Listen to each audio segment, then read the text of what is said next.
Ready, spaghetti, go. Oh, hang on a minute. If I'm gonna talk over this, I need this to be way quieter. There we go, that's better. Alright, good evening. Ow. Man, this guy can shout. I wonder what kind of sample they used for that, hi-ya. Well, anyway. Here's Funky Kong. He'll be making an appearance today, but not as a playable character, sadly. Man, I can't believe it took so long for Funky Kong to get his own new and improved Funky mode. But it's alright, he's always been, like, one of the best supporting characters. It's gonna be Donkey Kong Country today. Donkey Kong Country 2, to be exact. And to be even more unnecessarily exact, I have a little ROM hack installed for this one. It's not much, it's just a minor graphical touch-up, but I figured we could do something a little bit different to spice it up. You'll mostly be seeing, like, just Japanese text from the original game, as well as some palette swaps here and there, I reckon. But hey, maybe we'll see some changed tiles, too. We'll just have to find out together. Anyway, while I'm doing this, I'm also going to be trying to ponder about how I'm going to tackle the rest of the month, and indeed the rest of the year on this livestream channel. Because before the end of the month, there is an RPG making contest that I said I was going to livestream the results of. I'm going to be doing everything in that contest back-to-back in one big chunky blitz stream sometime before the end of the month. It'll be like 5 to 20 minutes per game, and I'll be trying to get in touch with the developers, see if I can get them in the chat room, and get some RPG design discussion going. It should be fun. And then at a later date on this channel, I will find time to livestream the winners. Blah blah blah, blah blah blue. You get the idea. I'll be back in a second. I'm gonna dig up a clip that I lost, and I want to share it, so be right back.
pirate history. Once a fearsome pirate ruled the seven seas. He was your great-great-great-grandpappy Quint Scurvy. He told me tall tales of his ill-begotten gains, but the greatest treasure of them all still haunts me to this day. I'll make you swap the deck and then I'll throw you in the brig. I swear I'll make you walk the plank to right the wrong you did. The day you mess with scurvy, I wish you'll never mourn. When the coconut is mine, then you'll feel his pirate scorn. Well, I just ruined the whole thing. Sorry about that. In an idol where it stayed for many years, but the eye of Inka-Dinka-Doo did shed the crystal tear. It lay upon the ground until, much to my surprise, a stupid ape just wandered by and snatched my treasured prize. He discovered it possessed extraordinary power, but stealing it from scurvy would be his darkest hour. I'll make you swap the deck and then I'll throw you in the brig. I swear I'll make you walk the plank to right the wrong you did. The day you mess with scurvy, you'll wish you never born. When the coconut is mine, then you'll feel his pirate scorn. When the coconut is mine, then you'll feel his pirate scorn.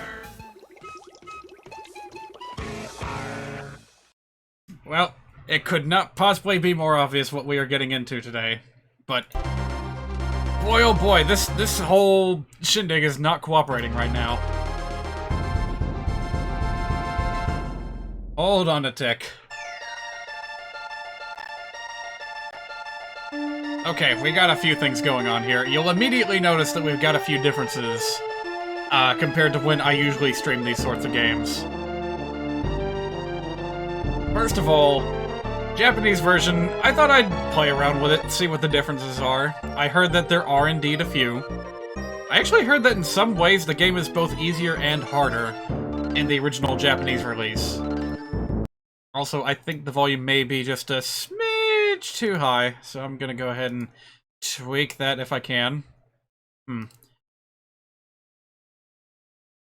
There we go, that's right. You can't just adjust it from the quick menu. You have to go in here and then just go to the volume gain. -2 decibels should be fine. Let's get back to it. Another thing I decided to throw on, just for fun, was a CRT television filter. This is something that I've known has been a possibility with various emulators over the years. Well, here's a little demo to show you what we can expect. I gotta say, this looks very different on my live stream output compared to the window itself. Whoa, whoa, whoa, whoa. Okay, I forgot how abruptly the demo just, like, jumps. Oh, okay, as I was saying, I forgot how quickly the demo just, like, jumps around between scenes.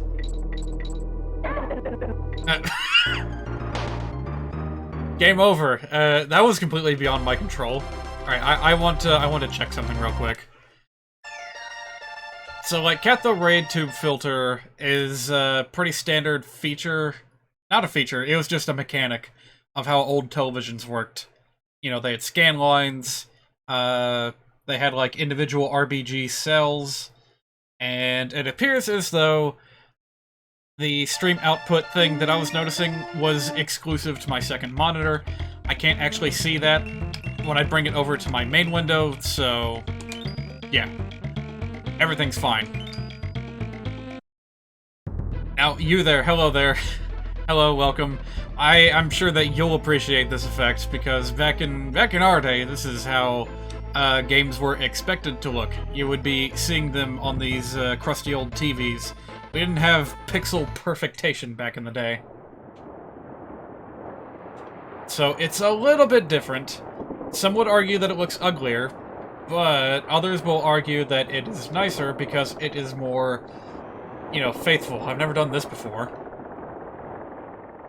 It's not quite a moonwalk, it's a moon crouch. So that's just a message from Captain K. Rool saying "Yar har har." I think that's what this text at the bottom left is saying. I kidnapped all your friends and turned them into robots. Find me if you dare. I'm gonna go ahead and expand the chat window a little bit so I can see better. There we go. Yeah, Diddy's Kong Quest, which I never realized was a pun of Conquest when I played this as a kid.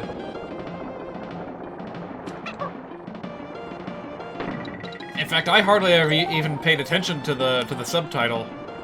It was always just Donkey Kong Country 2 to me. And furthermore, as far as I was considered, Dixie Kong was the main character because, like, her hover ability was, like, absolutely instrumental to my success back in the day. If it wasn't for this, right here, I would not have had the confidence needed to finish this game when I was younger.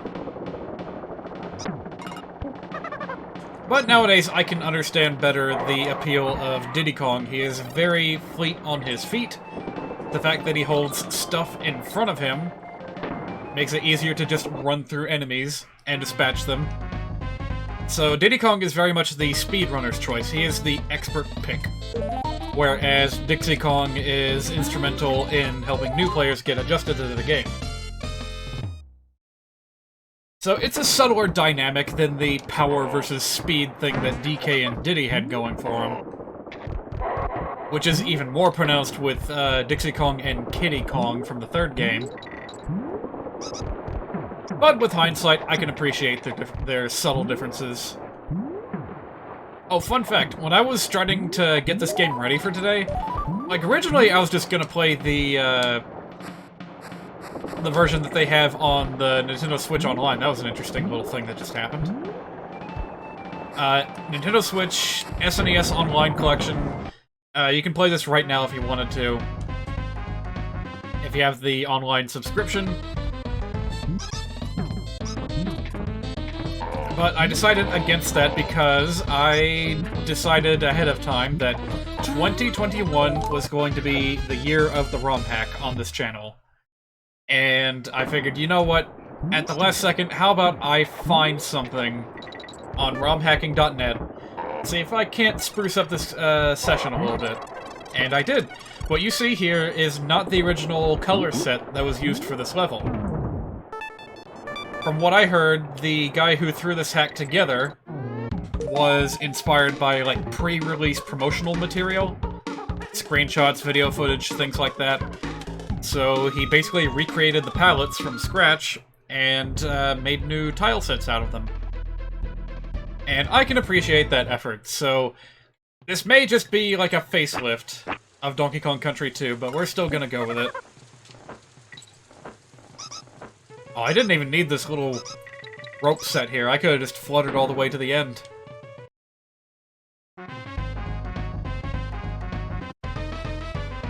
I think this palette is also a little bit different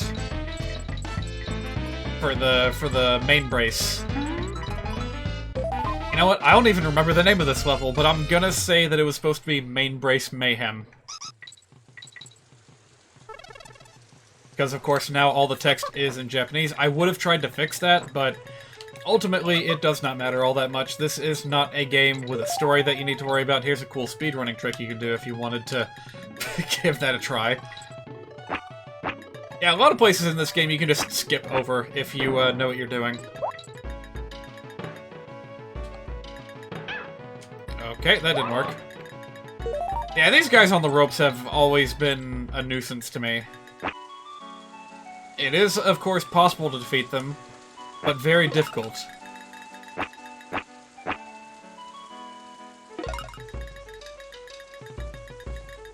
I wonder... Oh! What the? If I hold the jump button, I automatically go up. That's gonna be a bit of a problem. Alright, and if you hold left and right, then you automatically grab onto the ropes. But what if I just jump? What if I just jump off the top? Okay, that works. So, if I jump off and don't press anything else... There we go, that's how I can get rid of them. I think I have missed my chance at a bonus. I'm gonna have to find a DK barrel to rectify that.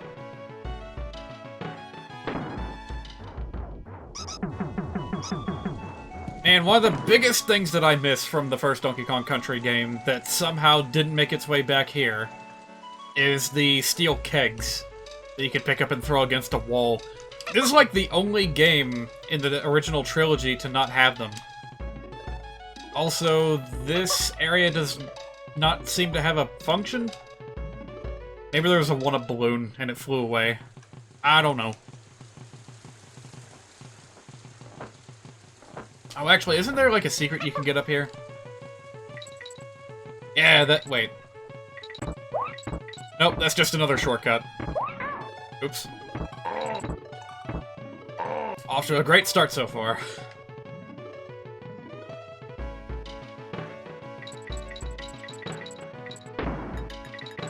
Okay, yeah, it probably was a balloon that I missed earlier. I'm gonna try giving this guy another bop. Should be easier on the edge here. There we go.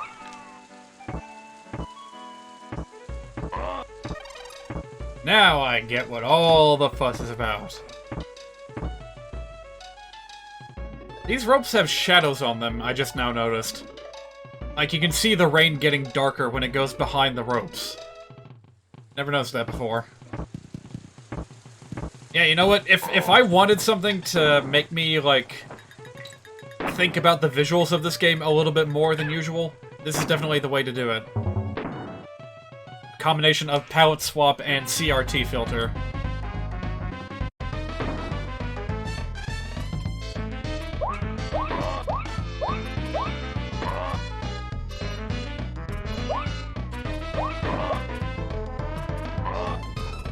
I think just one more should do it. Alright. I suppose for the few of you out there that haven't played this game, you'll notice that I've been collecting coins after every bonus round. This is, somewhat necessary. It's necessary for 100%ing the game. Basically, doing these extra bonus levels with the coins will get you access to, very difficult challenge levels. And if you can beat them all, then you'll unlock access to the real final level of the game. And I failed to get here with a partner, which means that I'm gonna have to come back and do this level over again. Well, in circumstances like this, it is faster... Oh, never mind. Here's a friend.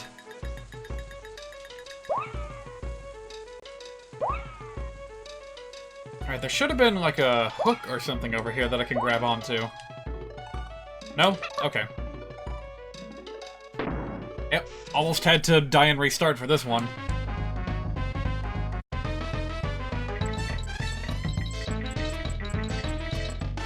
I wonder, if I'm going down and I...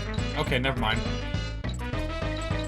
I feel like the rope mechanics are different than I remember them. Yeah, like, I seem to remember there being very different, like, speeds. Depending on whether you were controlling with one, you know, whether the Kong was holding with one hand or two. In fact, you know what? I'm gonna check that real quick. Alright, so I am not holding the run button.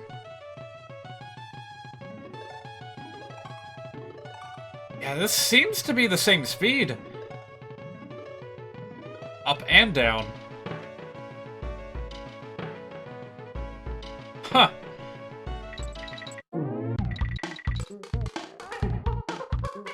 Did they change that in the North American version? I could have sworn that in some... I could have sworn that it was changed to where it was more like Donkey Kong Jr. Where if you're holding with one, if you're on, like, one side, if you're on one rope, then you'll, like, descend fast, but if you're holding onto both, then you'll climb upwards fast. I don't know. It's weird. But you know what? If the speed is equal, then that is a-okay by me, because there are some very, very tricky action sequences later in this game where I will very much appreciate a bit of consistency while trying to dodge stuff. There we go. That's how you get that. Yeah, this is going to be a 100% playthrough, so if you want to know how to access all the different, like, secret areas, I will do my best to showcase everything. Ideally, the first time through each level. I'm probably going to have to redo a few, because some of this game's secrets are insanely hard to figure out. And I'm probably going to forget a few of them.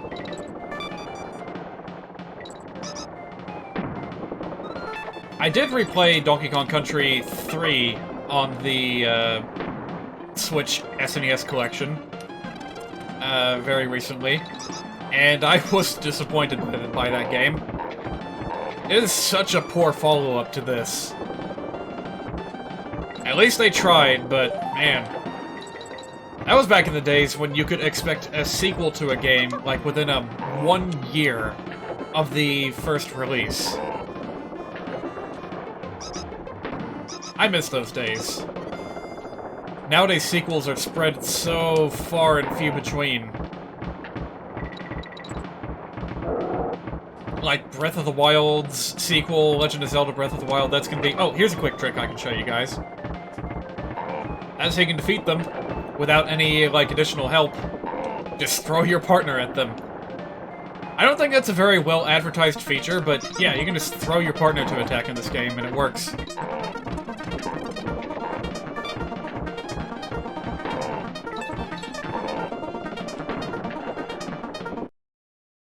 Anyways, where was I? Something about sequels, yeah, whatever.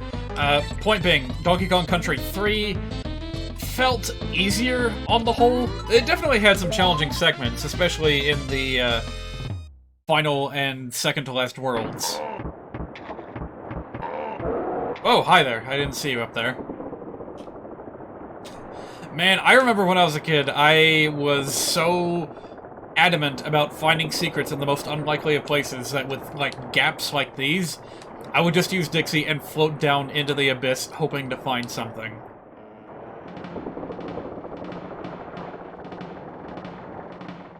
You know what? I think I'll go for extra lives at every opportunity. Because, you see, Swanky Kong's bonus game is like a quiz game, and it's going to be completely in Japanese, which leaves me absolutely no chance of answering any questions correctly. Thankfully, saving the game is muscle memory at this point, so I don't need to know Japanese to figure that out. Alright, Lockjaw's Locker. A lot of people remember this one for some reason. I don't know, was it easier than usual? Harder than usual? Probably harder. It is the first water level in the game. You know what it is? I think the problem with this is that the secrets are really, really difficult to find. And you would think that wouldn't be the case because, you know, it's water. You have free range of exploration in all four directions. However, something you'll notice with Donkey Kong Country 2 is that it loves fake walls. Fake walls.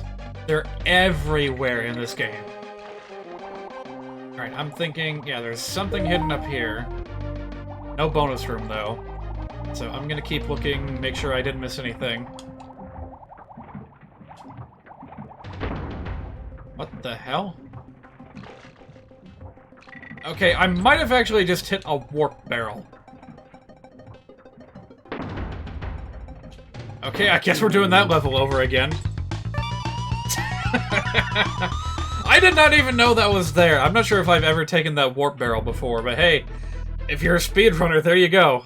There's some accidental knowledge for you.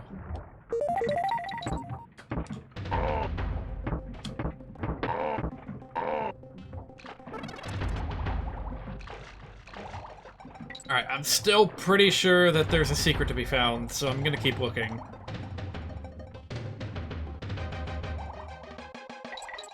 Like, I don't even trust the walls to stay the same in between one part of the game and the next. Oh, hey, but you can swim back up here if you so desire. Actually, hang on. Is there any reason why you would want to do that? No, but hey, I passed through a fake wall and didn't even realize it, so there you go. That's just, ugh. Honestly, I would straight up call that, like, bad design. I do not like secrets that are hidden like that. They improved on that a bit with Donkey Kong Country Returns, as well as the other game, Tropical Freeze. In those games, when something is hidden behind a fake wall, like, if you look hard enough, you can tell. Like, you'll see that there's, like, an opening on one side. And can I really not go in there? So how do you get in there? Not that way.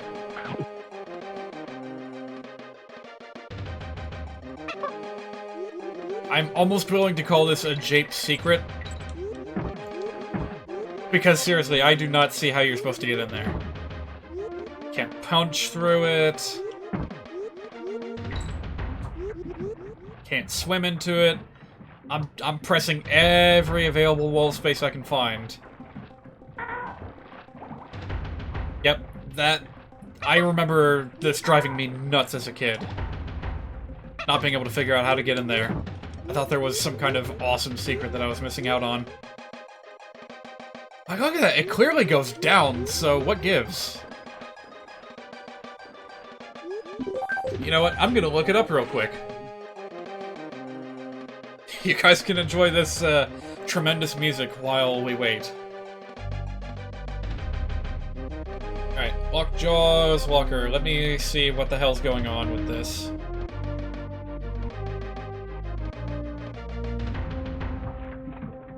And yes, I want Donkey Kong Country 2, not Donkey Kong Land 2. Thank you very much.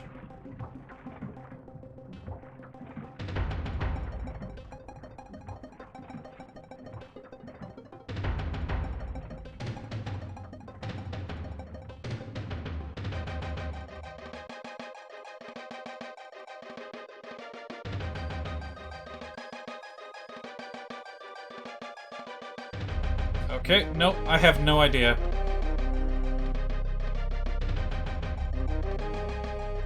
Mario Wiki doesn't even make mention of it. So, this is just a mystery that's gonna have to remain unsolved for the time being, but I'm pretty sure it's not essential, whatever the hell it is. Oh! I almost missed this. I was so concerned with the Jape secret that I almost missed the real one.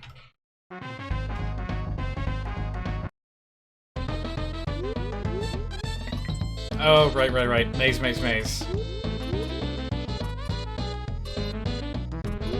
Oh boy, not as fun as the free roaming maze. Not even a maze, just like a big open space that you could navigate for bananas in the first game.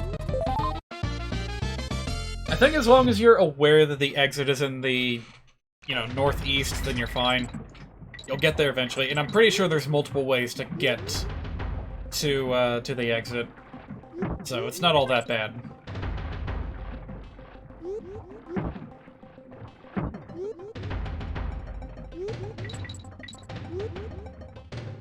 And so many places that look like they hide a secret. This game...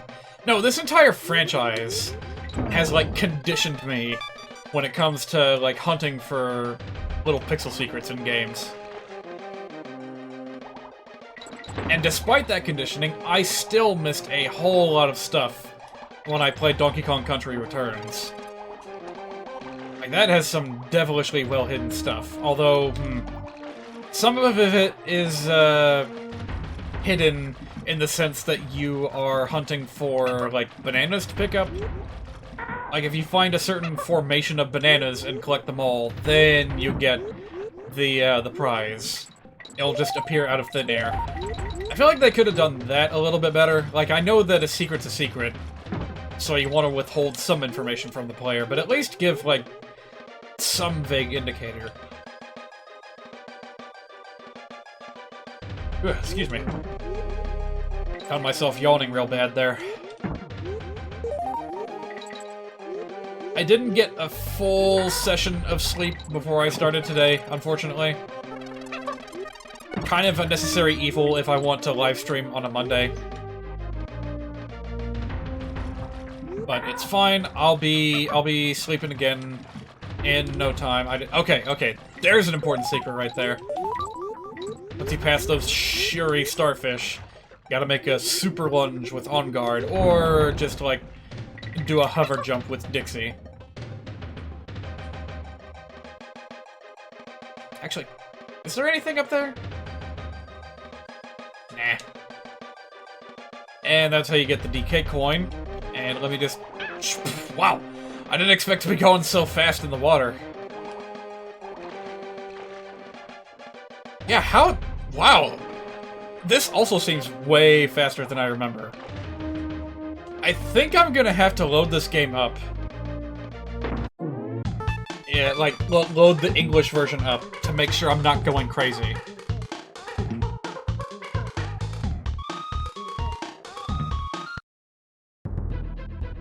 Alright, I got everything. I wasn't sure if I did or not, but yep. That's 100% clear on Lockjaw's locker. Let's keep on going. It's the snake level. It's got rigging in the main braces, and it's got snakes jumping up and down. This was our replacement for Winky the Frog, which never appeared outside of the first Donkey Kong Country. Which is too bad, because I liked his design. I liked the wacky noises he made while he was jumping around.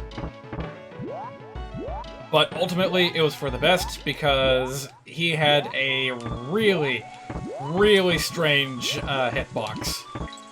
That, like, didn't include his legs. So when you were jumping, it was not altogether clear when exactly you were making contact with the ground.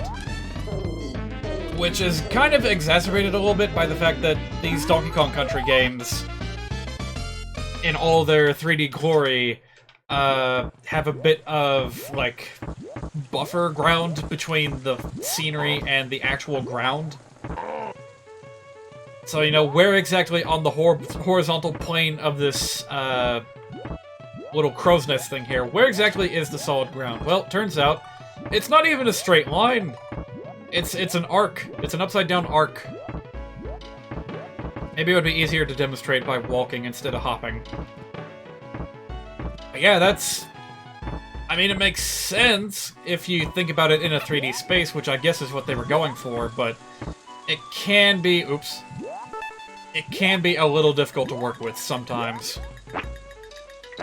Especially if you don't have an altogether clear idea of where your character... like, where the bottom of their body really is. Oops.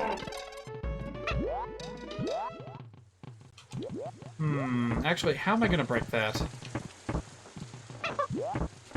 Ah, here we go.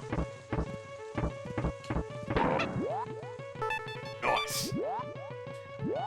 Alright, I'm prepared to ignore whatever the heck is over there, and just keep on moving. 1, 2, 3, 4, 5. 1, 2, 3, 4, 5, 6. There we go. Takes 6 sprawling animations before you can make a super jump with the snake.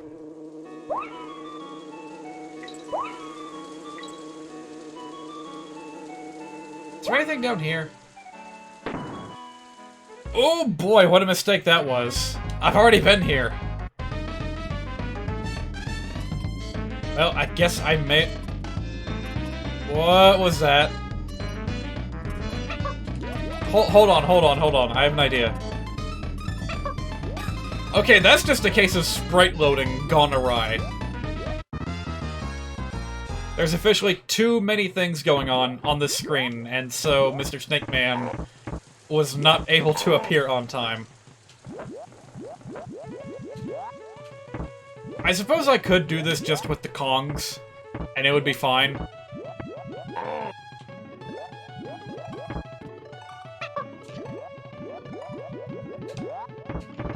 There we go.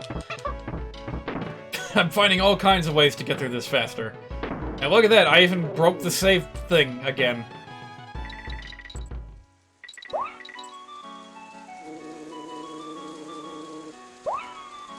Alright, you know what? It's not worth it.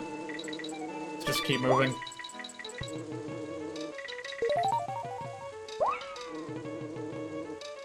Alright, for all the cool stuff you can do while paired up with your partner, I'm pretty sure clinging to ropes is not one of them. And I totally blew that one. And I got so accustomed to the buzzes from Donkey Kong Country 3 while I was playing it, that I honestly forgot that zingers even existed. Despite the fact that they were in, you know, many games, not just these two. They're kind of a staple of the Donkey Kong Country series, and yet I just completely forgot about them. Because they were absent once.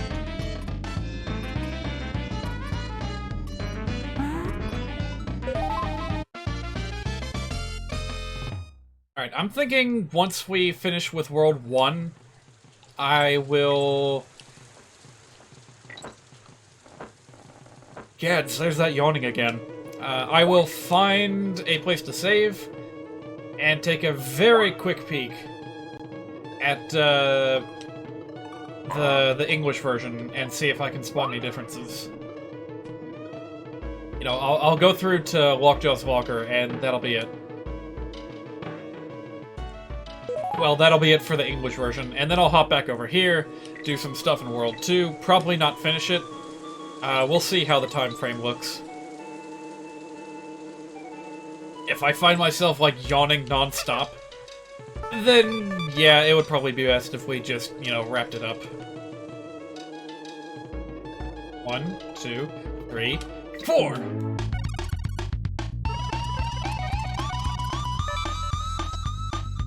You know what? I miss this too. Having a unique, like, outro song, level complete song, depending on which character you're playing as. They should have had that in Donkey Kong 64.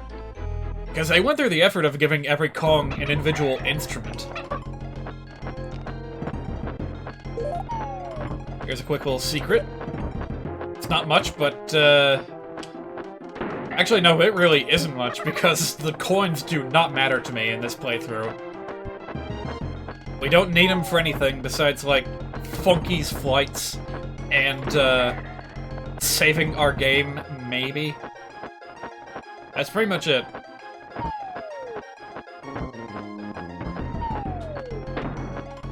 I wanted to do a high throw. Did he not throw high?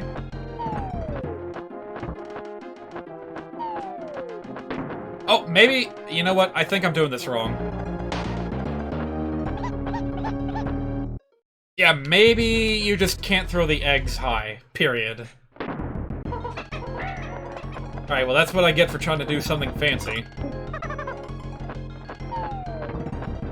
You don't scroll with the crow.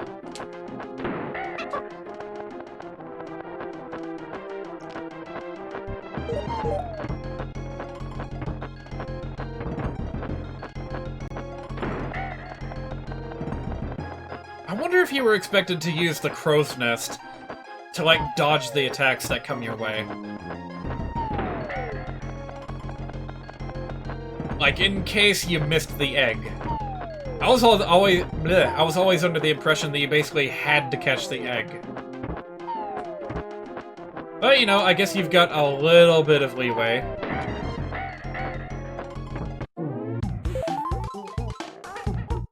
Also, something I didn't comment on earlier was the like, swaying with the world. Because we're on a pirate ship, of course. That was something that was particularly noticeable on the deck stages. It didn't really happen on the main brace stages, which is a shame. But then, you know, we had it happen again with Creepy Crow up there in the crow's nest. He would bash into it and, no, that's not what I... Okay, fine. He would bash into it and make the whole screen shake, because, of course, you're at the top of a crow's nest. On top of a big ol' stilt. Of course it's gonna wobble and weave. Alright, give me a second. I'm gonna go ahead and swap over to the English version.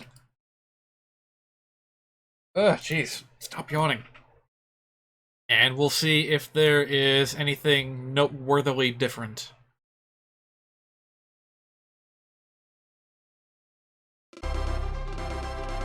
Alright, well, first of all, it appears as though my CRT filter is already gone. Is that, like, unique to each game? I wonder. I hope I don't have to reload it again once I go back to the other one. Hey, I just noticed there was a language option in the bottom right. Could I have picked that?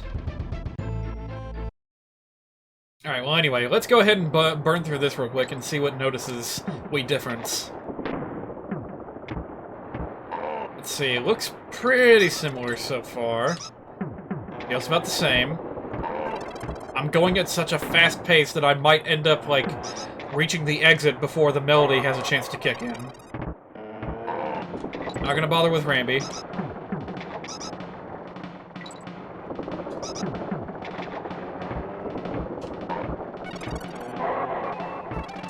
I was hoping I came up with a cool trick. Alright, well, whatever. That's not what we're concerned about. I want to see if there's a difference with the rope climbing and the swimming. So yeah, I'm just gonna blitz through these at lightning speeds, and we'll see what we can see. Hey, this palette was a little bit different. Oh! It was raining on the other one. That's what was different. I'm surprised I didn't catch on to that. Okay. I need to find a good open space. Here we go, this'll do. Let me first get rid of this knucklehead. Ugh, there we go. Alright, again, not holding the run button. About the same speed, both ways.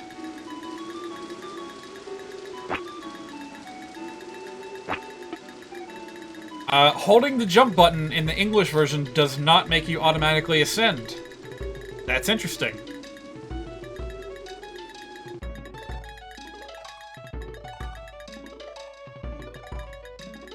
Okay, never mind. That was entirely in my head. The speed is not changed. The only thing that's different is the jump button thing. So, alright, interesting. I mean, that was not... I actually looked up version differences, and I didn't see that mentioned among the list of changes, so... Am I the first one to notice that? Surely not. Can I just, like, skip ahead here? Nope. Oh, oops.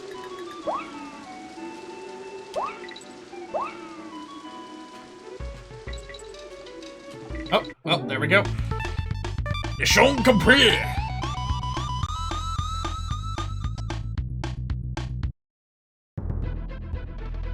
Oh, I gotta go through another ship level. We'll get to Lockjaw's Locker momentarily. I just gotta make sure I don't die, because that would be a pretty major setback.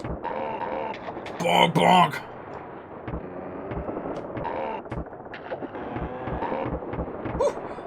Okay, this feels pretty cool. You know what? Maybe I should speedrun a Donkey Kong Country game someday.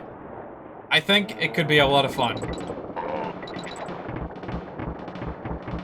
One of the classic ones. Like, I know Donkey Kong Country Returns specifically has speedrunning in mind, because it has, like, time trials, but I really don't like the way that rolling works in that game.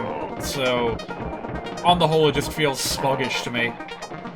I would much rather play one of the Super Nintendo games. Yeah, there you go. So if you're not hunting for secrets, you can burn through this game, like, in a couple of hours, probably. Alright, here we go. This is...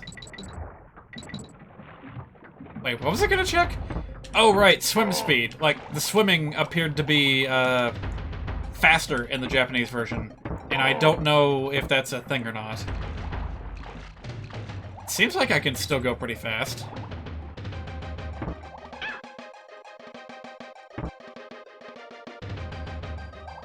Yeah, maybe I just never noticed because, you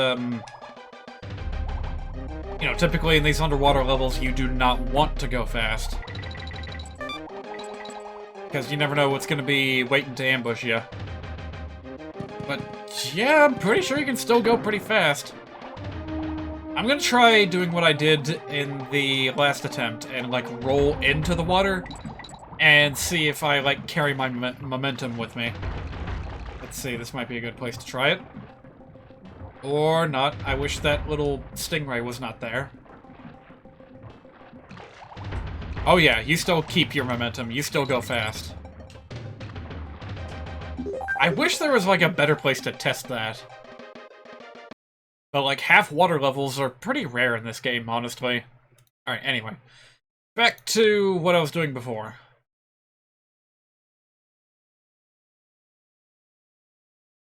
Super Donkey Kong 2!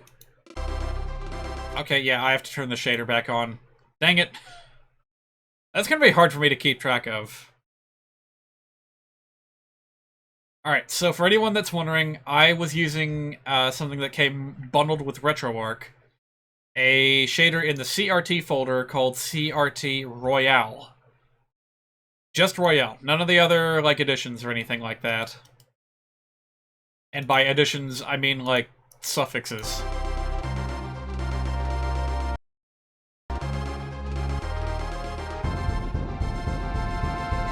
And honestly, it does what it sets out to do. I would like to try this with something like, Super Mario World, I guess? One of those games that uses, like, pixel dithering for, pseudo-transparency. I need 2 coins, which I do not have. Okay, I guess we gotta fight the boss again to get out of here. That is so lame that your coins aren't saved. Well, fine, you want 2 coins? Here's your 2 coins.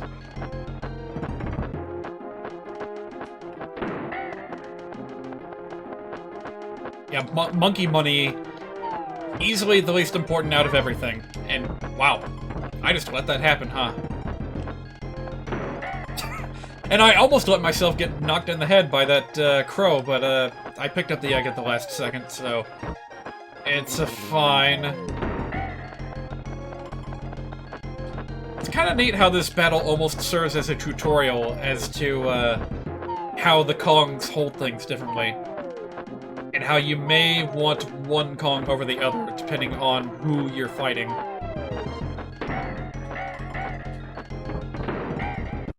Or, you know, just based on the situation, because a crow, of course, approaches you either from the side or not at all. Yeah, point being, sometimes you want to hold a barrel in front of you, sometimes you don't. I have words. And soon I shall have whatever was in that blackened treasure chest. It was a little bit hard to see. But yeah, there's a cleverly hidden treasure chest hidden up here. And inside is a banana balloon. It's not even a banana at all, it's just a balloon.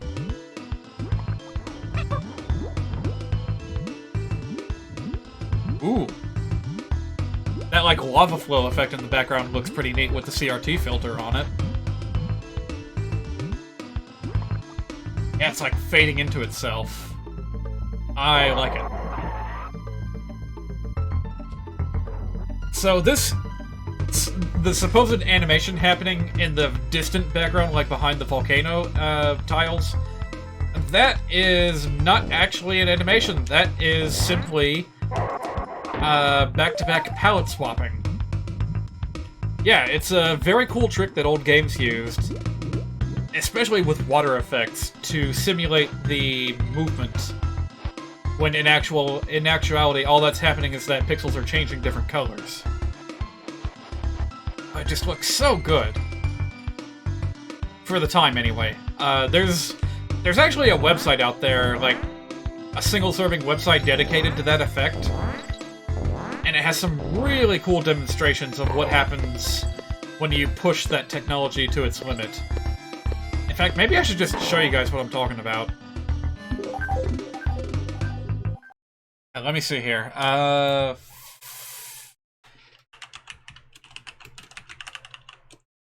What was it even called? Palette changing?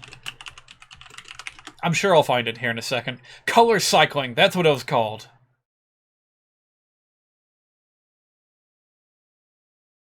Okay, let's try that instead.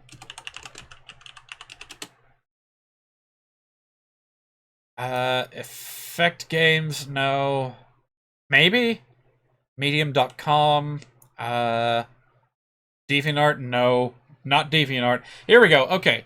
effectgames.com/demos/canvas-cycle. And this is what it can look like. You know, that's just one demo. There's some more going on in there too, like in the middle of the rainbow, there in the like top center. There's a mist effect where like it suddenly changes to a hue of like white and blue. And when it's not there, then it's just like little specks on the rainbow. But yeah, very clever use of dithering for a misty effect. It's very, very cool. I wonder if... Oh, yeah, actually, there's like a whole collection of them here. Let's see here. Seascape. Let's see what that looks like. It's got sound, too? It didn't need sound. Oh, this is cool. Again, no animation is happening here. You'll see here, there's only certain sets of colors that are being changed every tick. In fact, we can even slow it down. Even when it's slowed down, the process is so gradual that you, like, barely see it happening at all. What happens if I turn the zoom to max? Whoa! That's pretty fucking neato. Okay, this is what was happening. This is more advanced. This is a blending effect that was being used. It's not a direct transition from one color to the next. It's probably using, like, every single piece of the hex number of the color. Fuck, what am I trying to say here? It's like using every single possible value in, like, a hex-based color system to transition from one color to the next. Now, without that smoothing effect, we get it like this. Oh, cool, you can even highlight each individual color. And see exactly what pieces are being changed. That's really, really cool. But yeah, even without the smoothing, like, if you saw something like this on an old CD-ROM game back in the day, it would have blown you away. This would have been, like, the pinnacle of graphics, man. It's never going to get any better than this. Let's try another one. How about Mirror Pond? Oh! I fucking love rain effects like this.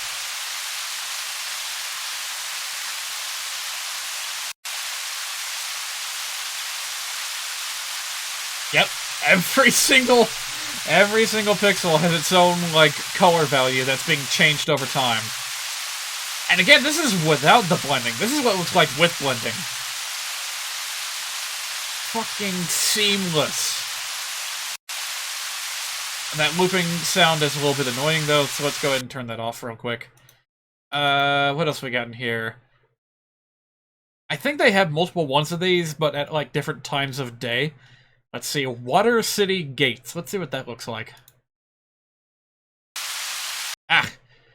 It wouldn't be so bad if it wasn't so dang loud. Like, this is not what fog sounds like. That looks amazing! Man, I wish there were easier tools like this for modern game development, because this is just so fucking cool!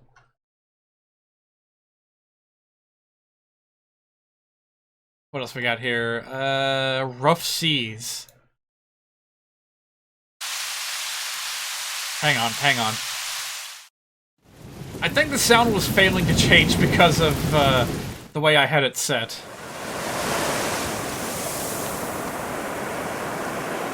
A little bit loud. But then again, this was classified as Rough Seas. Ooh! Crystal Caves, my favorite!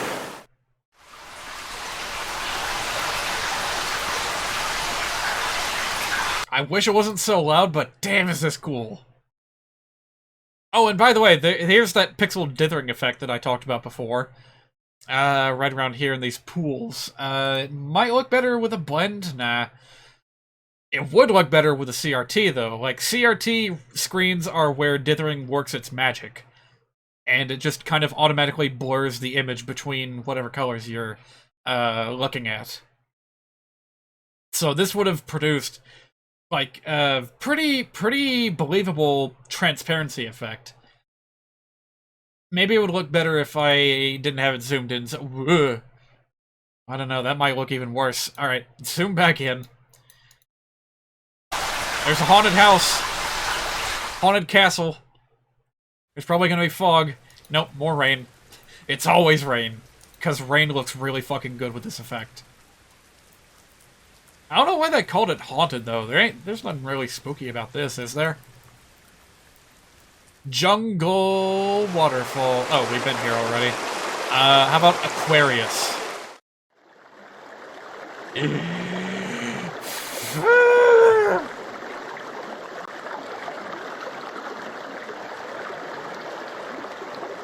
Golly, did they have shaders like this on those, like, sub-aquatic games that came out recently? This probably happened over the course of the last 5-10 years, but, yeah, games like Subnautica, like, did they look as good as this? Do they have these ever-changing colors as light reflects off of the seafloor? Because even in pixel art form... Oh, let's change it back to standard instead of blend. Okay, this definitely looks way better with the blend, but this is still pretty cool. And it's basically the difference between, like, 10 FPS and, like, 60. Island Fires! Okay, I completely forgot about smoke effects. Remember, with the smoke... Yeah, there's some more up there. There's fire!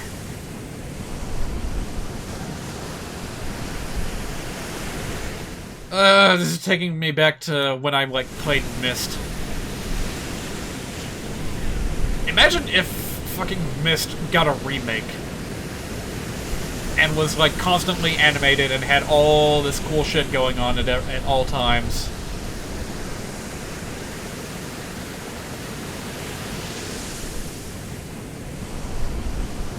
Yeah, even the sky here has a pretty good gradient effect going on with it. I'm sorry, this is getting really off track, but I can't help it. I just love the look of this stuff so goddamn much.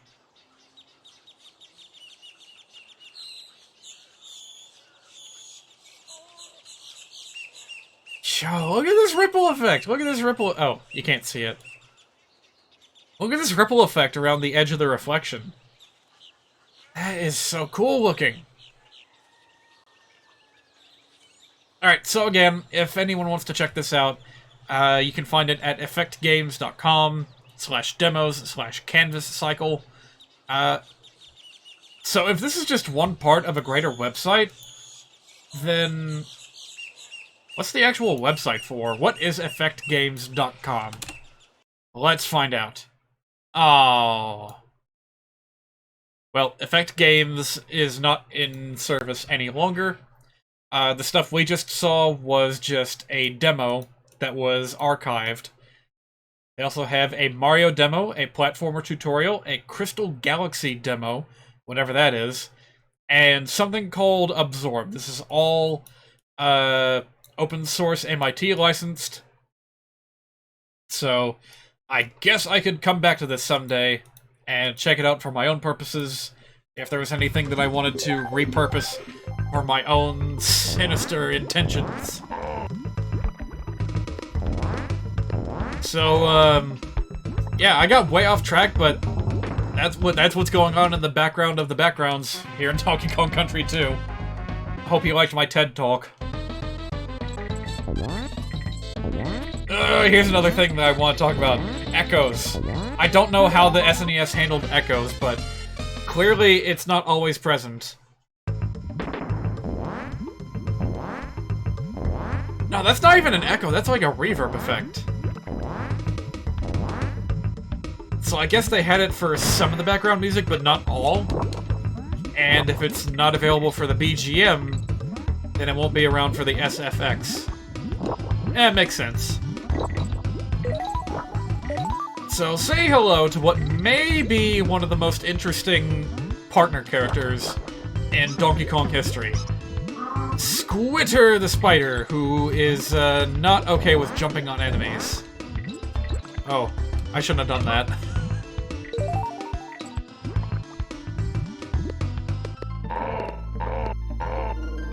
There's an echo on one of those onks! I want to do it again, but how?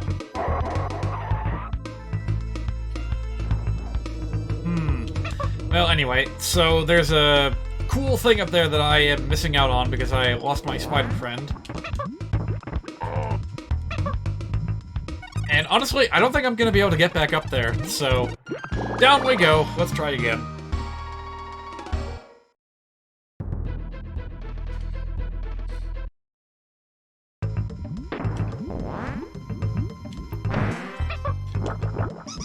So yeah, Spider-Man here has the unique ability to create his own platforms, which feels a lot more natural and controllable compared to the parrot in this game, which just gives you a basic flight ability that doesn't always feel great.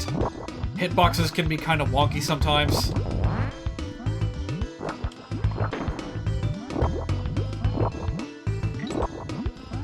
But here, you always know what's going on because you've been doing things platformer style the entire game so far. So just building your own platforms is not a problem in the slightest. Boy, imagine if Builder Mario had this kind of ability in Mario Maker 2. That'd be pretty wild. Anyway, the actual the actual making of the platforms happens by pressing the A button or either of the shoulder buttons. And if you want to, you can even do like 2 at once and you can like make a very gradual bridge. Or you can use it to like build a platform underneath you if you're quick enough with the buttons. As a kid, this was how I always did it. If there was a straight horizontal chasm, I would play it super duper safe and just keep building up on my, like, web bridge. Nowadays, of course, I don't have quite as much time to spare, so quick and efficient is how I would prefer to do it nowadays. Wow, we've, by the end of this, we should have enough coins to go and open up the first, Lost World level. I don't think I'm actually gonna do it yet. I want to save Lost World for, like, its own, separate thing. But it would be very cool if we could take a sneak peek. So yeah, this is Clubba's kiosk, where you meet Clubba, where he goes like, "Yar har har, pay me toll or you'll never pass." Oops, not enough money. Second option, by the way, is fight him. Which you can't do. So, yep, gotta gather up them coins, but it's pretty funny that they gave you the option anyway. It's the Crystal Mine, and I love this place, and I love the background music even more. But we're not gonna hear it just yet. Nope. Nope, instead we got this to deal with. But we got both Kongs, cause this fucking place. I remember this place now. This place has a DK coin hidden in it.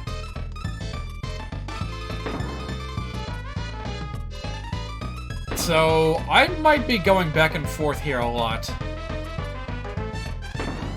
Because I don't remember exactly where it is.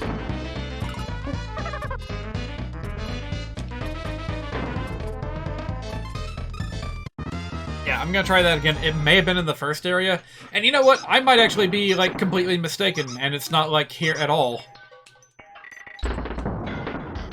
But I know in this game, there's at least one DK coin hidden very sneakily. Here it is! That is, like, one of the hardest secrets in the entire game to find.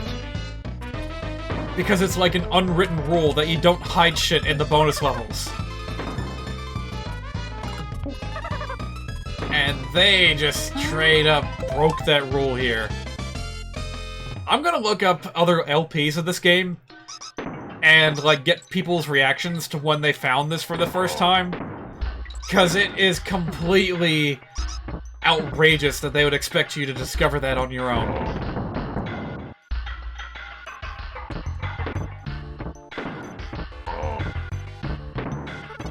Okay.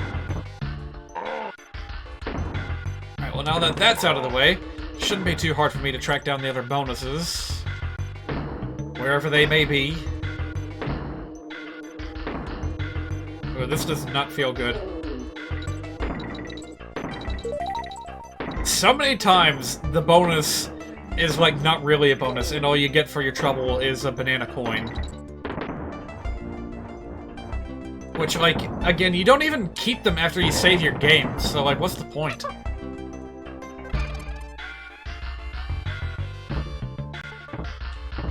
I feel like this committed one of the, like, people give Donkey Kong 64 a lot of shit for having too many things to collect.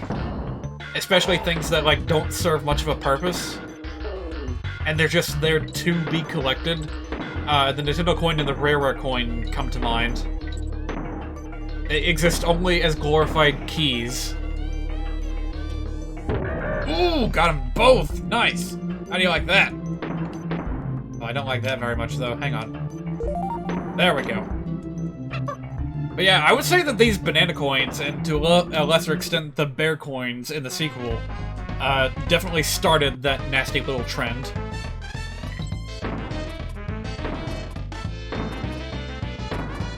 Seriously, I'm gonna post that DK coin to Twitter later, and talk about how it was, like, one of Rare's original, like, acts of betrayal.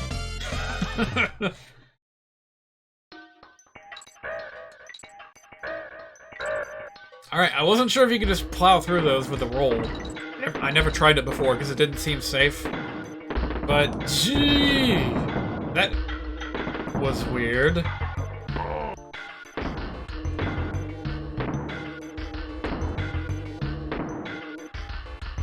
Alright, I'm going with my gut instinct here and saying that there's no...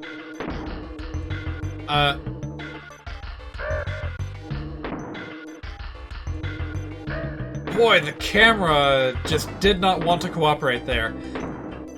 People talk about the camera being an obstacle in 3D platformers, but how about 2D platformers like this, where it is literally an obstacle that can block your path if you go in a direction that the game doesn't want you to. There is a bonus barrel up there, and I'm not sure how I should be getting to it.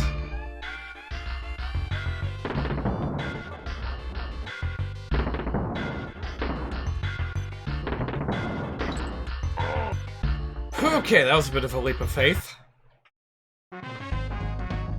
I'm honestly proud of myself for not having to rely on any tricks to get that.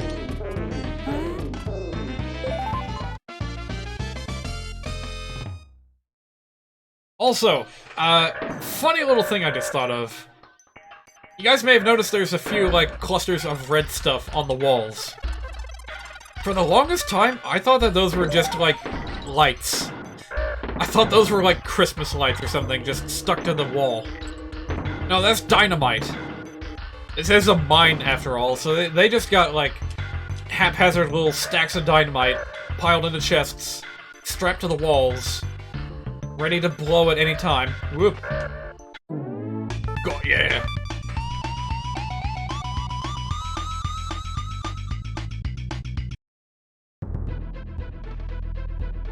So, yeah, there we go. All the way complete. And that is a very difficult level to complete all the way. Boy, at this rate, I'm gonna be done with World 2 by the time the, like, hour-and-a-half mark hits. I don't know what I'm gonna do after that. Maybe I should swap over to another game. Hey, it's the seal friend. His name is Clapper.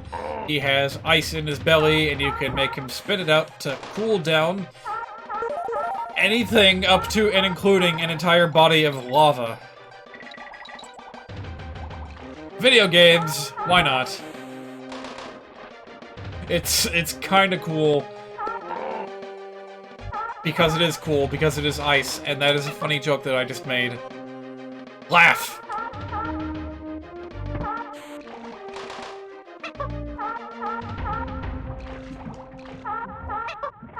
My instincts are telling me bad things that I should ignore. For example, check everything, check every corner, even if the water is soon to turn back into lava. Because what if there's a secret down there that you might miss? I don't know.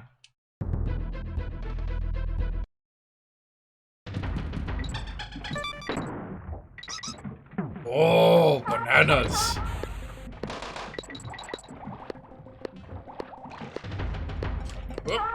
Okay, can I just, like, roll into you to get the job done? Nope. No options for speed here. Just gotta do the thing. Now, how do I get that letter?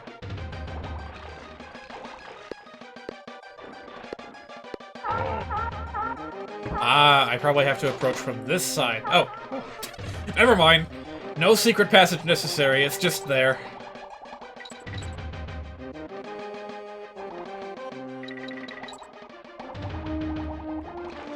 There we go. Even if you take the secret side passage, which I don't know how you're expected to figure that one out either. I think I discovered that just by randomly holding left on a whim. For no particular reason, but yeah. Thankfully, the game is set in such a way to where you will always escape the rising lava, even if you waste your time with something silly like that. Was this always a thing? I was just fucking around. I didn't expect this to actually be a fake wall. Alright, well there's a shortcut that you can take. I always tried to jump up. Like, between those platforms. So, is this important, or is it just like a bonus to help you survive? I heard a pufferfish. Where is there a pufferfish on this level? Can I go back down? I'm really curious to see if there's a pufferfish down here.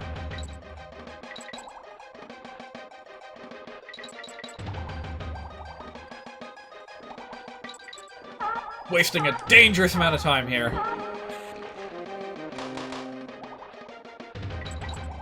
But I have to make sure that I'm not missing anything, because this is completionism at its finest. Search every suspicious nook and cranny, no matter how unsuspicious it is.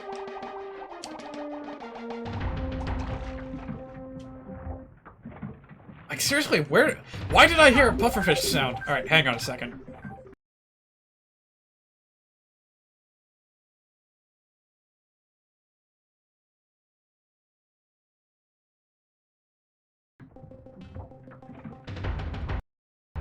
Hey, I just thought of something. Isn't there, like, an option in RetroArch to, yeah, make, like, a video layout? Video layout used for bezels and other artwork. Hang on, can I just, like, pick an image? Video layout. Like, what am I allowed to select for this?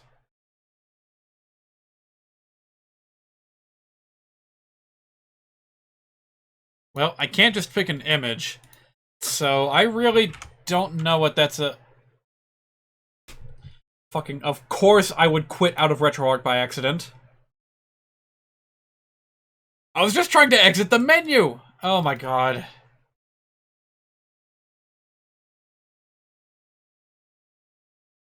Hey, I found out how to pad out my time on stream tonight. Fucking quit the emulator by accident and have to start all over again. Ay, ay, ay, ay, ay. Also, it kinda sucks that I have to keep selecting this every single time. Where was it again? CRT Royale. Down here.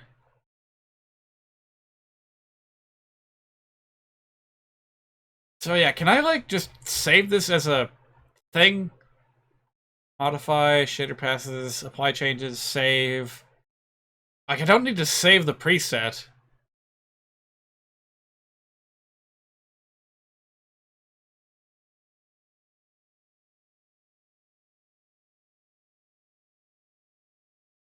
I guess let's try this and see if that works next time I load the game. Maybe, maybe not. All right, no more screwing around. I gotta like blaze through these levels lightning fast, like a certain VCR repair. service. What's an easy way to get money so I don't have to fight Crow again? You know what? Maybe the fastest method would be to fight Crow, and then, like, exit the stage after I steal his money. In fact, you know what? I've already got the money I need, but I'm gonna try that anyway, just on a lark.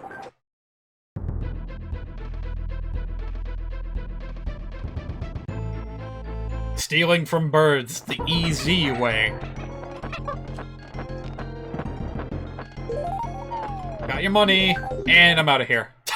That actually works. Alright, cool. I wonder if that's why that was put there. Well, whatever. Onward. So, yeah, I gotta do this, plus Cannon's Claim, plus try to get as far as I did in the third level, the lava level. I forgot the name of it. Lava Reef Zone, Act 9.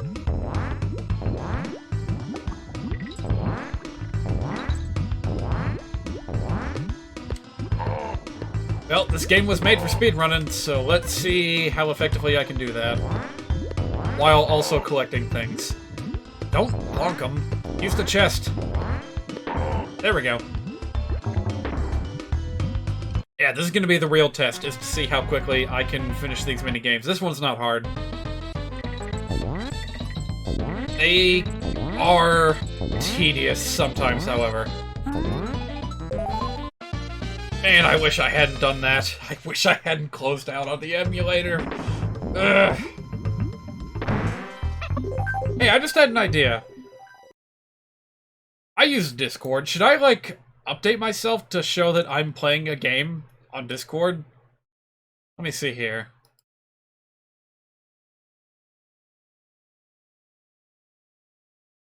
I don't see any options here. Home, nah. Profile, no. Yeah. Inbox, no. I could have sworn that I saw something somewhere that would allow you to. Oh, here we go. Game activity. Now playing RetroArch. Well, I guess.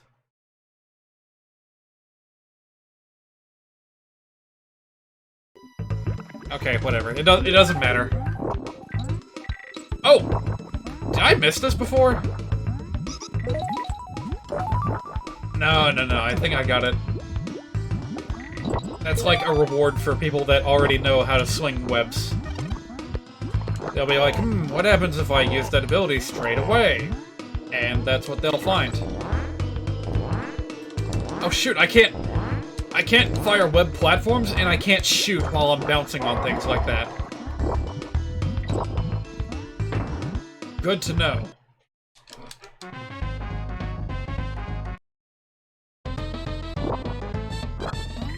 Oh yeah, fun little fact, you can also angle your web shots up and down. It's not always all that useful, but it is fun to mess around with. And it can also create situations like this. Oh, never mind. In Donkey Kong Country 3, they actually, like glide on the ground after you shoot them. Also, I don't think I need anything down there, so we're just gonna skip it.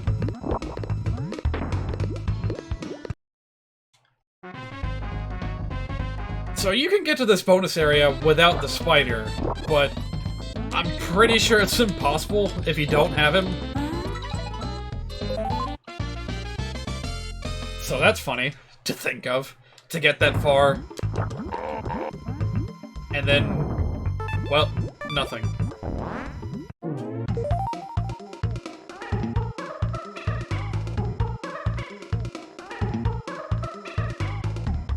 Okay.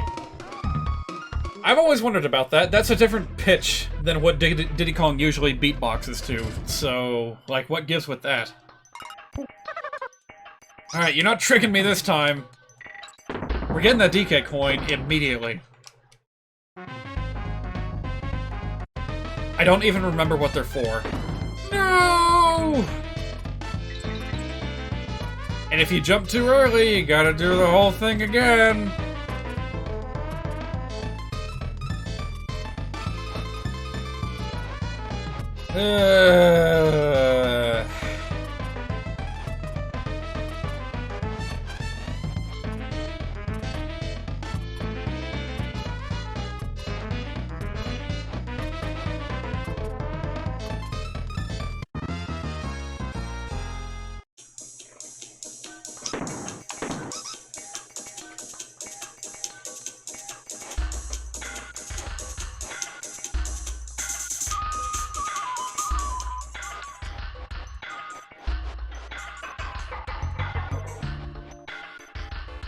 You know what? That would make for a pretty good ringtone.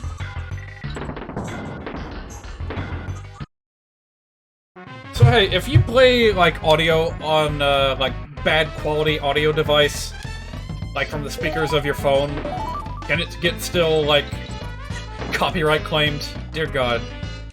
That's like one of the only defenses that we have left against the DMCA robots. But it is, like, really scary how much they've invested in refining that technology to where they can identify music, like, no matter how it gets modified. You know, back in the day, people used to get around, like, they used to be able to upload, like, episodes of SpongeBob SquarePants by, like, increasing the pitch by a semitone or something. But I'm pretty sure they can't get away with that anymore either. Hey, speaking of which... That is not what I was aiming for. Speaking of which, when I was looking up that clip of Donkey Kong Country, the cartoon, earlier, I saw that it was no longer available from the Wild Brain collection. Like, they'd uploaded a whole bunch of Deke cartoons. Maybe I was wrong. You know what? Maybe I was wrong about where I got those videos to begin with. I found it from a channel called UK Treehouse, I think. And they have what seems to be all of the episodes, so here I was thinking that maybe they changed ownership, but maybe I was just wrong about who I saw uploading them to begin with. I don't know. Wild Brain still exists. They still have, like, all the Deke cartoons. You know, they got your Marios, they got your Captain N's. But they don't got the Kirby anime, because the rights for that one are contentious, I guess. Whatever, I don't need it.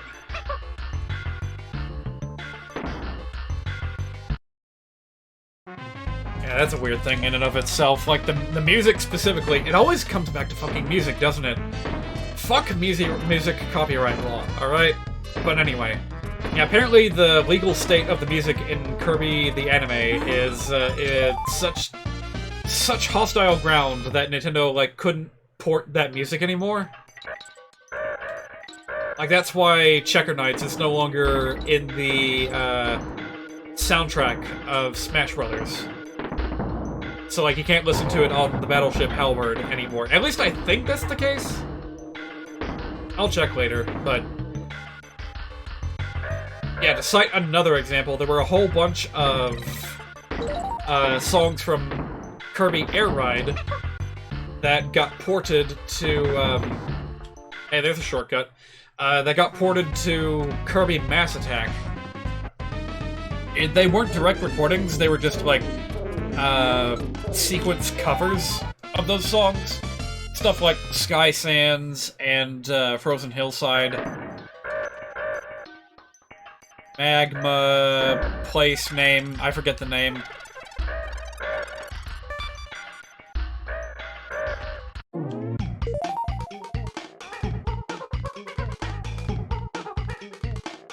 Sorry, I had to yawn again.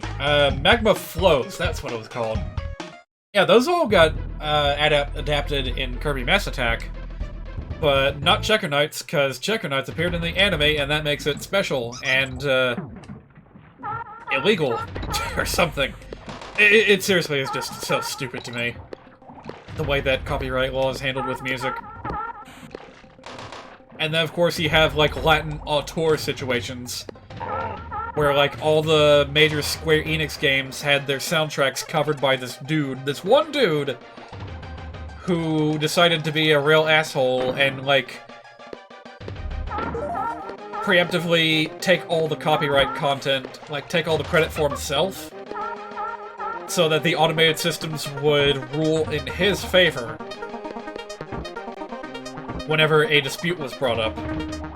You know, that's what the copyright bots, like, default to, is Latin auteurs' cover of these old Square songs, instead of course, the original composer or the original whatever. Oh! This is what I missed. That still doesn't explain the pufferfish.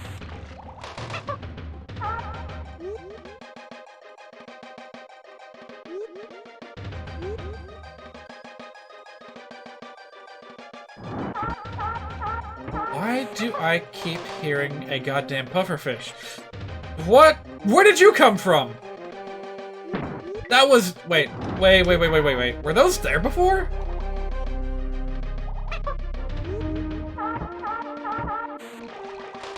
Did I get past this point when I was here earlier? Oh, this is freaking me out now. I'm gaslighting myself.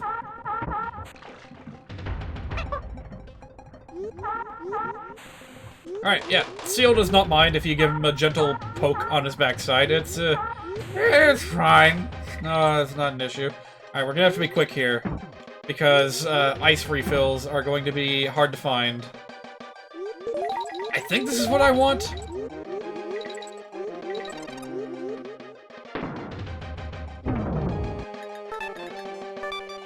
I guess. Let's hope I didn't miss anything.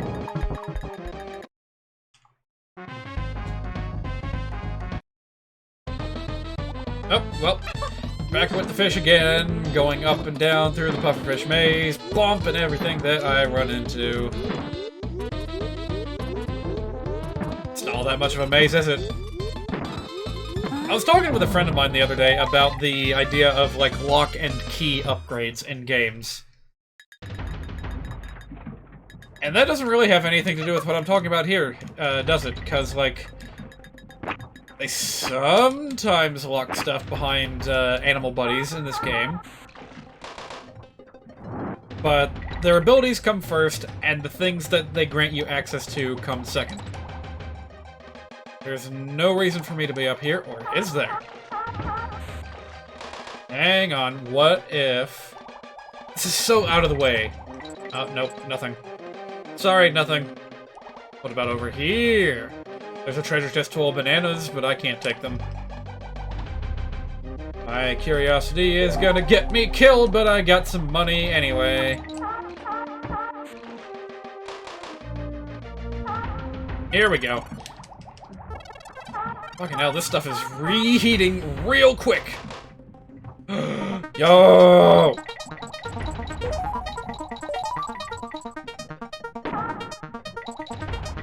Hey, you know how, like, PogChamp isn't a thing anymore? How about we replace that with Will Smith? You know what? I'm gonna cut myself off right there. How about we just replace that with Will Smith? Cause, like, him saying, yo, is pretty synonymous with hype in my mind.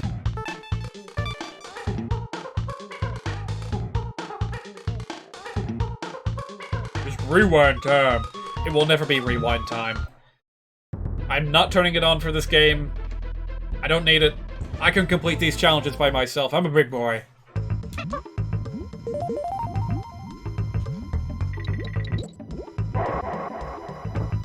No, my bananas! Immediately, I thought of that one old Germa and Star video. Oh, where was it? It was the bet. No, wait, it wasn't the bet. It wasn't about the $1 million bet. It was something else. And then just out of nowhere, Star's like, I'm taking your bananas from you. And Trevor says, I just bought those bananas. You can't have them, they're mine now. Oh, I wish I could remember what video that was from. Hey, did you know that Stir is coming back to YouTube? Like, he's been on Twitch ever since he left YouTube. He never left. But of course, the oldster, as we knew him, is effectively gone. For a number of reasons. The most recent video he posted to his channel, which was like a day or two ago, that'll explain everything that you need to hear. Although I will admit it is a little hard to listen to, because that man went through some pain and grief that he did not need to experience. All because people just wouldn't let him run his channel the way he wanted to. Well, point being, people were being mean. Really, really, really fucking mean.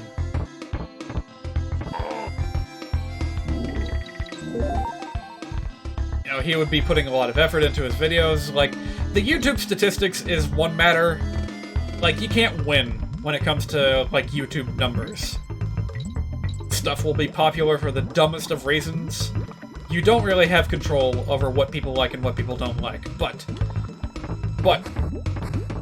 when you put a bunch of effort into something and people say, hey, you know what, just go back to doing unedited bullcrap like you used to, I can imagine that, like, stinging really fucking badly to a content creator. In his words, you know, the majority of his audience didn't want him to grow and become better. They just wanted him to fulfill the same niche over and over again forever. And it's like, that's not a good idea. First of all, Team Fortress 2 is, like, not really relevant anymore. Don't get me wrong, it's still fun to play. But, you know, as a cultural icon, its time has passed. I wouldn't really say that that position has been usurped by anything else. It's just, you know, after a while, things gotta rest. I'll tell you what, Overwatch most certainly did not fill the void that TF2 left.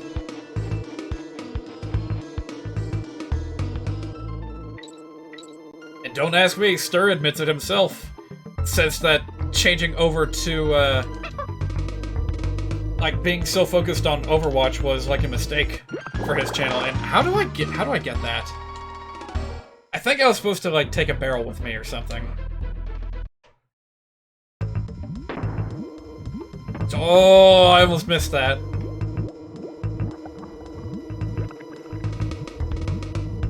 Now that is a sneaky, sneaky bonus barrel. Thank goodness it was directly underneath the checkpoint, otherwise I would have never noticed.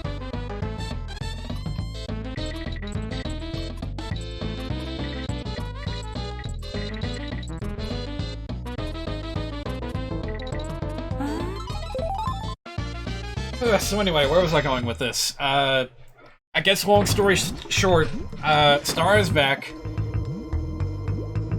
from the depths of Twitch, and since leaving the TF2 space, he has started on other things. He has... Oh, hello. He has apparently gotten way into Dungeons and Dragons and has been doing that on stream. Which, why did I never fucking think of that before?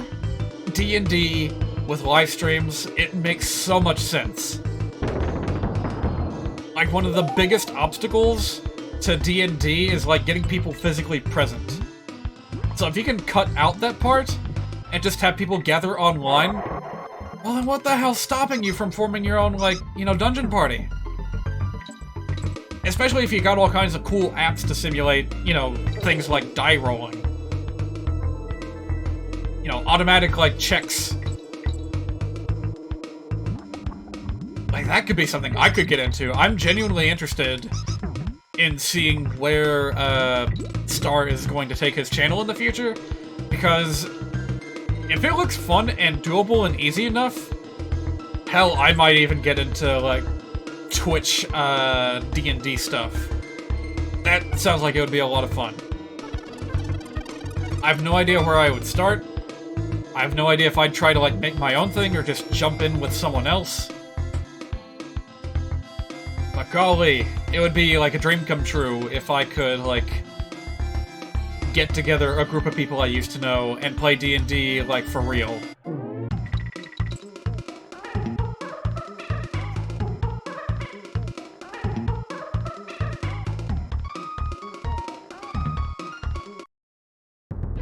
The possibilities are so endless that I, like, can't play this game and think about them at the same time. I would just end up, like, talking about it non-stop, probably. Hey, it's Crook! First time he shows up in this game.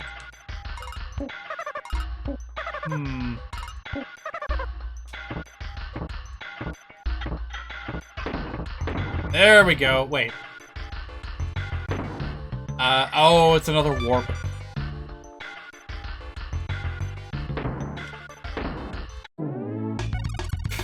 KG. GG. Let's try that again. That's the second time now I've tried to find a secret and ended up with a warp instead.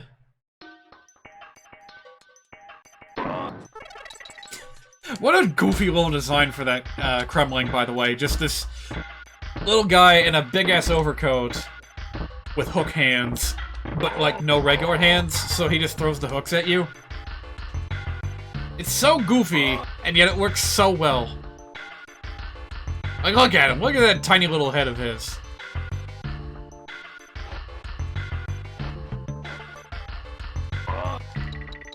Oops. Oh, I guess you can't go into a helicopter twirl after you bounce off of an enemy. Hey, this is like the first proper, like, barrel blasting section in the whole game. Check it out. Ow.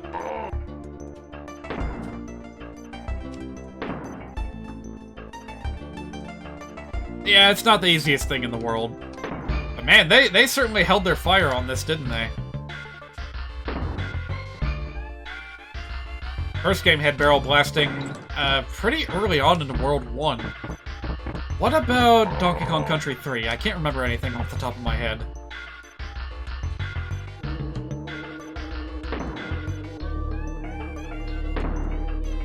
Oh, but it gets so much harder from here. I need to be, like, confident in my barrel blasting abilities if I want to stand a chance on the Bramble levels. Even if you've never played this game before, you're probably aware of the Bramble levels just because of the music. It's that famous.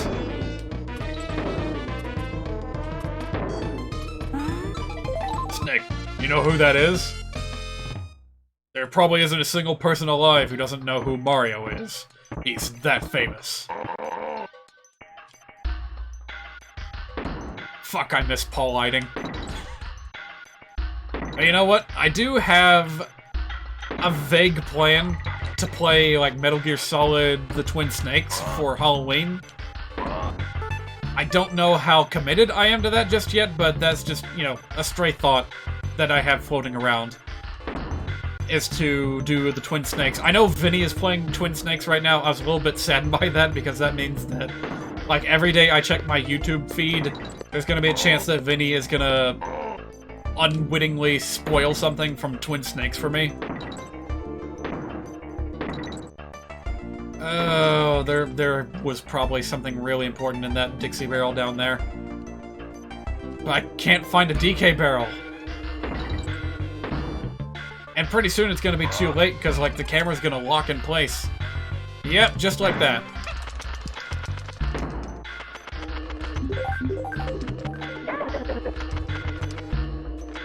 Oh, actually, you know what? This is a great time to test something.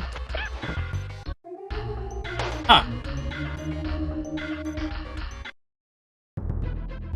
Okay, test successful, I think. I'll explain what the hell I'm talking about later. Did I do this already or not?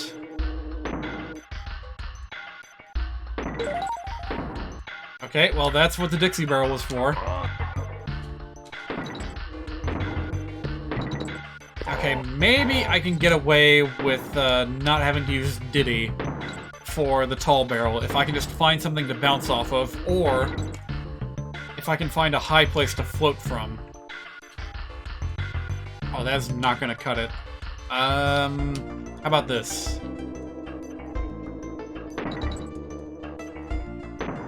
This should work.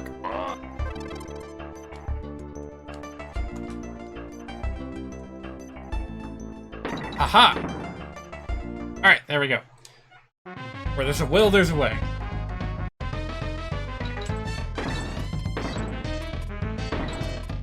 I'm gonna try to get this on my first pass. Fuck! I just had to go and open my big mouth. No, I'm gonna fuck it up. Ah.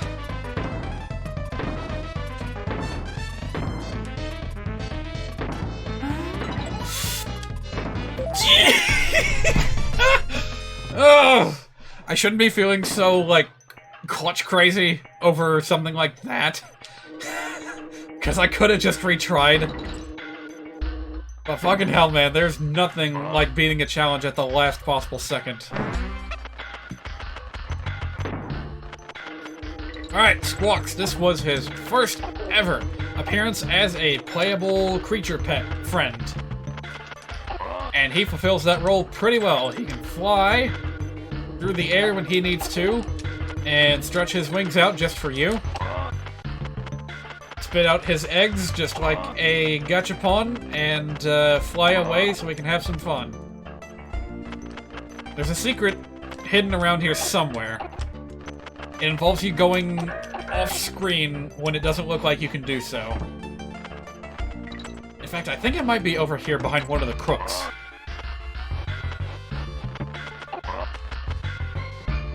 Yep, there we go. That's another, like, ridiculously well-hidden secret. There you go, a bonus and a DK barrel. This is why a lot of people never get an exclamation or a DK mark, like, both at the same time, never, when they finish Squawk's Shaft. It's because that is a ridiculously hard secret to find. It's one of those ones that you need to buy a player's guide for. Alright, so anyway, Bird Friend, pretty useful in this game. He can spit eggs. It's like one of 2 projectile attacks you get. And it is much appreciated. Hi. I did not see that there. I did not see that there.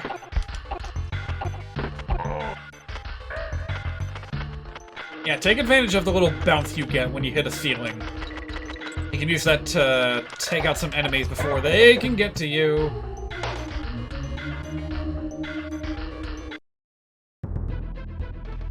Oh, hang on a minute. I don't even have to finish the level, because I beat the... I got the shortcut. Okay, I guess that's technically done. I didn't beat it properly, but I still technically beat it. It's Cleaver. He's a big, scary hand holding a sword. There may or may not be a Kremling under there. It's kind of like the same skin tone as, Sorry, I just had to entertain my curiosity. What happens if you don't cross?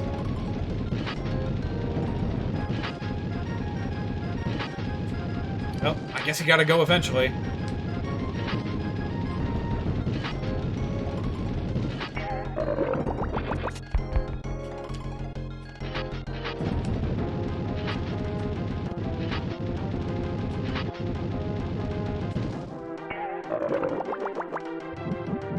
Alright, well, boss is over. Let's go home.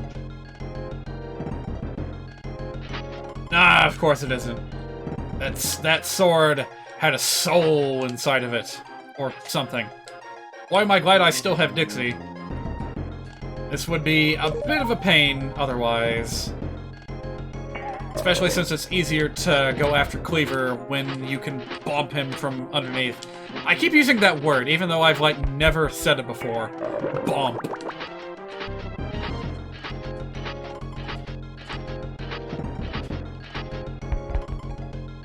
Also, pro tip, stall in the air a little bit when Cleaver is chasing you. It's tense and scary, but do it anyway because it takes a while for the cannonballs to drop, and if you go too soon, then you might end up, like, waiting while Cleaver chases in on you, and that is not fun. Alright, I say... let's see here. I don't remember where Wrinkly's save point is. So if I'm not careful, we could end up, like, stuck in World 3 for a long time. So you know what I'm gonna do instead? I'm gonna go and save in World 2, and give you guys that sneak preview of, Jungle Grungle in the Lost World. And keep saving my game twice by accident, because that's a fun thing. Alright, pay up. Inside the Golden Barrel, we find access to Cranky's cabin, but also the Lost World. Which I don't know where the hell this is on the island. Because the whole game takes place on, like, K. Rool's Crocodile Island. And where this is, in relation to that, I have no idea. Maybe it's, like, tucked away on the backside of the island, and there's, like, it's really well protected. Or maybe it's on, like, the inside of the island, somehow? I don't know. Anyway, here's Jungle Jinx. The first of many Lost World levels that will test your mettle. Because check it out, we got these big-ass tires. They will smush you if you end up underneath them, but they are necessary to make these big bouncy jumps and clear the way. They will also push you around if you are to the side of them. Kinda cool how these are like big-ass industrial tires compared to the ones that we saw in Donkey Kong Country 1, which were just like little vehicle tires. Porcupines! Not a problem if you just fly over them. Alright, if I remember correctly, there is still a bonus area somewhere in each Lost World level. And if you beat them, you get a DK coin. Also, I said this was going to be a sneak preview, and by that I mean I'm only going to attempt the level once. If I die, even if I get the checkpoint, then I'm just going to leave and call it a night. And we'll, you know, finish up the Lost World levels we don't complete at a later time. This is a pretty interesting little level. If you didn't know you could defeat enemies with your partner, well, here you go. That's how you get this, and you just barely have enough time to do it all. DK coin. So, did I miss anything? I missed spikes and bugs. That doesn't sound like it would be worth backtracking for.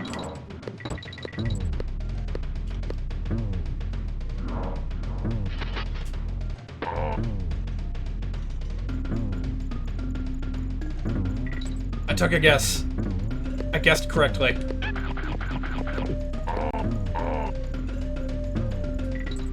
Boy, those guys, those little guys that took the place of claptraps.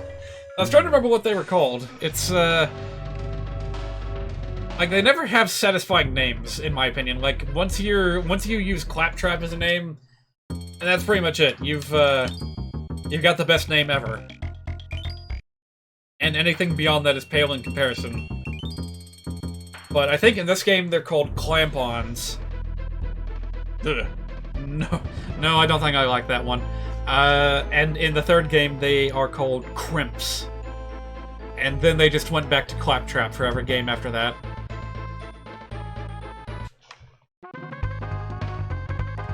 I'm just gonna go ahead and show these off, because, like, otherwise we'll never hear the music in these little side areas, so I'll just go ahead and do this while we wrap up for today. I need to make a plan for what I'm going to do for the rest of the month. Let me check out my handy-dandy scheduler. This week's probably just going to be DKC 3. I might even finish the game this week. But that's not entirely likely. That's like if I stream all 3 days this week. Chances are next week I'm going to finish up with Kong Country 2, and then these RPG games. Should I do them next week, or should I do them, like, the final week of January? I'm thinking maybe I should strike while the iron is hot. Well, lukewarm at this point. Because, like, the contest finished... Well, it's not finished. Let me try and explain myself. All the entrants have submitted their games, and the list was compiled, like, on Saturday. So... The list is out there. If you guys want to know about it, let me know, and I'll send you the link to the list, and you can play the games yourself. So judging, I assume, is going to take place all throughout this month. So it might be best if I go ahead and do it in the middle of the month rather than at the very end. That way I've got another week to continue playing the games and gather up a vote to cast. So yeah, I'll do that. Next week it'll be RPG games. In addition to Donkey Kong Country, if I still need to finish it. And then... I think we're just gonna bounce around with, like, random games until February. Like, middle of February, when my birthday happens. Well, that'll be the last week of February. Okay, fine. End of February. We'll do random games until the end of February, at which point I will swap over to an Earthbound ROM hack that I haven't decided on yet. It'll probably be a last-minute decision, but one way or another, I'm playing Earthbound this year. And then in March, we'll play it by ear. If I finish with Earthbound early, like if I play one of those roguelike things, then, you know what? We'll just do more random games until the end of March, and then on April, that's when we'll get started with Super Mario 64. So, you know what? I have a spreadsheet. I should probably be entering in this information. I have a calendar spreadsheet. Alright, so let me go ahead and put this in. Crystal Chronicles Remastered is done. So I'm gonna go ahead and strike through that. Can I just get a window of this up real quick?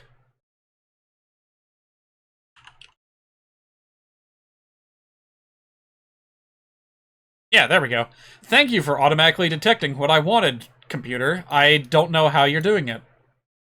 Maybe it's like the most recent thing that I open, and that's what it defaults to. Anyway. So, yeah. Super Mario 64 PC port will be in April, early April. Earthbound, let's just go ahead and, like, reserve all of March for Earthbound. So, I'll go ahead and color it green, or turquoise or whatever, fuse the things. And we'll just say...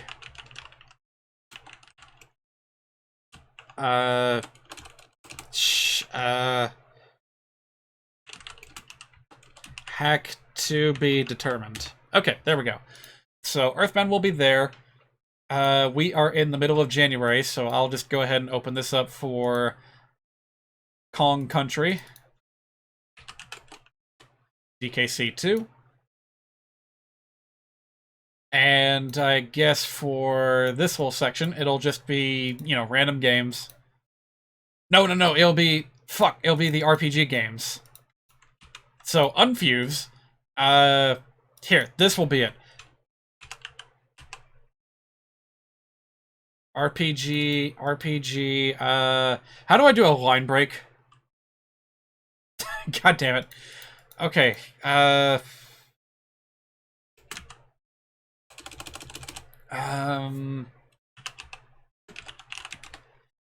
tell you what, I'll just, like, I'll fuse them anyway. Alright, and then we'll have a little bit of overlap here, where we'll do random games. I'll just make that, like, orange or something. No, that clashes. How about, blue? Yeah, sure, blue. So I'll just make that random. Don't know what it's going to be yet. I do have a list of games that I want to get around to. Let me just check real quick and make sure I'm not forgetting anything. Maybe I should put that music back on.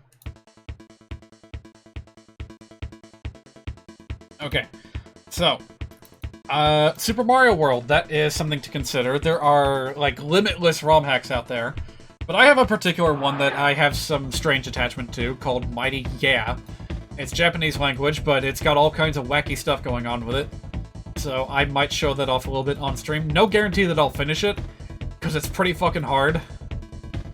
Yoshi's Island Prototype, also an option. Hypnospace Outlaw, that won't take very long. That's a good idea.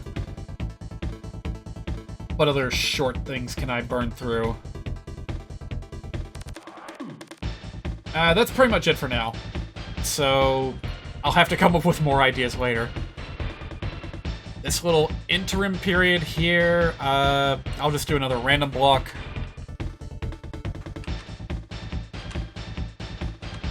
How did that happen? No, don't do that.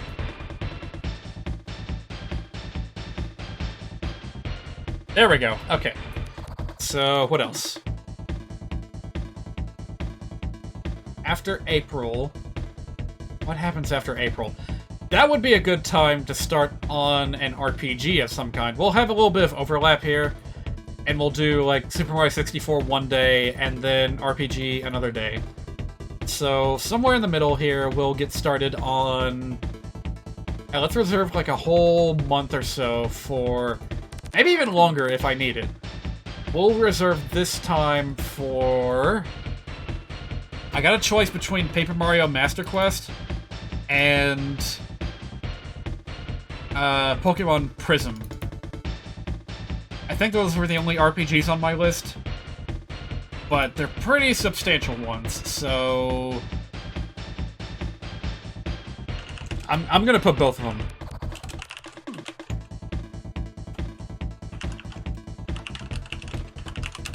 There we go, and luckily that all fits in one block. So, whichever RPG I end up picking, I guess I'll take to, like, Twitter or something and try to get some opinions on which one to play. But yeah, one of these will take place in the summer, and the other one will take place somewhere in the winter. Let's just go ahead and, like, reserve, November for that one.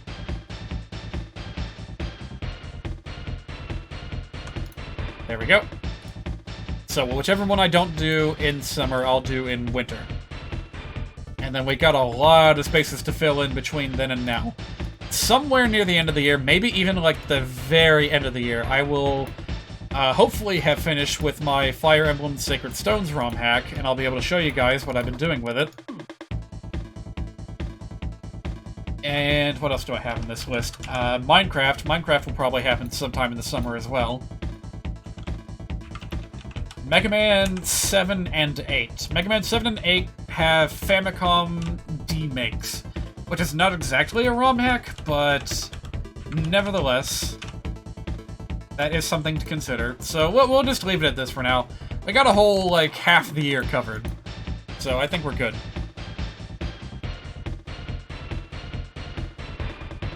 There's one more piece of music that we have not heard from this game, though, so I'll close off with that as we exit for the day. I did remember to save, didn't I? I'm pretty sure I saved. I am 100% certain that I saved. So, we'll end up with Cranky Kong giving us his advice. And until next time, I'll see you guys later. Have a good week. Stay calm. Stay safe. Take things 1 week at a time, because boy oh boy, we are at the stage in life right now where a week can feel like a month because of all the crazy shit that happens. Remember, you don't have to stay connected to your social media feed. It is very healthy to take a break every now and again. So maybe do that. I'll see you guys later. Have a good night.